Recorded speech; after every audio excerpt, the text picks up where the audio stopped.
இன்றைக்கி நம்ம புளி சாதம் தான் பார்க்க போகிறோம். Welcome to AD food blog. Like பண்ணுங்கள், சப்ஸ்கிரைப் பண்ணுங்கள். அதுக்கு கடலப்பருப்பு, உளுந்தம்பருப்பு, மிளகு, ஜீரகம், கடுகு, வெந்தயம், நிலக்கடலை பருப்பு எடுத்திருக்கேன்.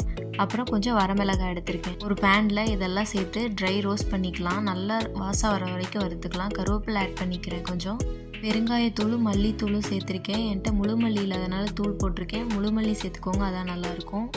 அகைன் ஒரு பேனில் வரமிளகாய் மட்டும் சேர்த்து தனியாக வறுத்து அரைச்சி எடுத்துக்கலாம்.